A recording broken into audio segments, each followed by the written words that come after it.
America Iran ನಡುವೆ ಯುದ್ಧ ಮತ್ತಷ್ಟು ತೀವ್ರ. ಬಹ್ರಾನ್ನಲ್ಲಿ ಅಮೆರಿಕದ 5th ಫ್ಲೈಟ್ ಮೇಲೆ ದಾಳಿ ಮಾಡಿದ್ದಕ್ಕಾಗಿ ಹೇಳಿದ ಇರಾನ್, ಹಾರ್ಮುಜ್ ಜಲಸಂಧಿಯು ಬಂದ್ ಅಂತ ಘೋಷಣೆ.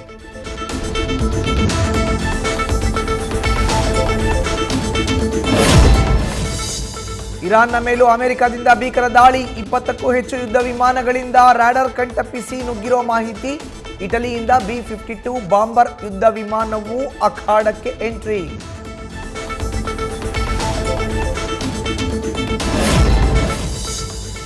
ಕೇರಳಂನಲ್ಲಿ ಶಿಗೆಲೆಸಿಸ್ ಸೋಂಕಿನ ಆತಂಕ.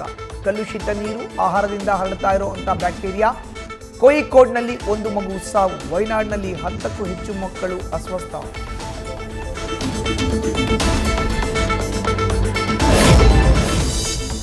ಹೊಟ್ಟೆ ನೋವು, ಬೇದಿ, ಸುಸ್ತಾದರೆ ನಿರ್ಲಕ್ಷ್ಯ ಬೇಡ. ಸುಧಾರಿಸಿಕೊಂಡು ಗುಣಮುಖರಾಗಲು ಹಿಡಿಯುತ್ತೆ ಕನಿಷ್ಠ 1 ವಾರ.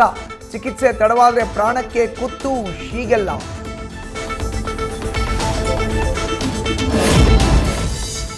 ಐತಿಹಾಸಿಕ ಮೇಲುಕೋಟೆ ಯೋಗ ನರಸಿಂಹಸ್ವಾಮಿ ದೇಗುಲದಲ್ಲಿ ಕಳ್ಳತನ. ಹುಂಡಿಯಲ್ಲಿದ್ದಂಥ ಚಿನ್ನ, ಬೆಳ್ಳಿ, ನಗದನ್ನ ಅರ್ಚಕರು, ಸಿಬ್ಬಂದಿಯೇ ಕದ್ದಿರೋ ಆರೋಪ.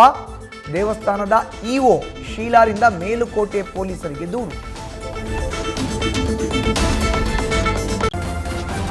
ನ್ಯೂಸ್ ಫಸ್ಟ್, ನಿರ್ಭೀತಿಯಿಂದ ನಿಮ್ಮ ಪರವಾಗಿ.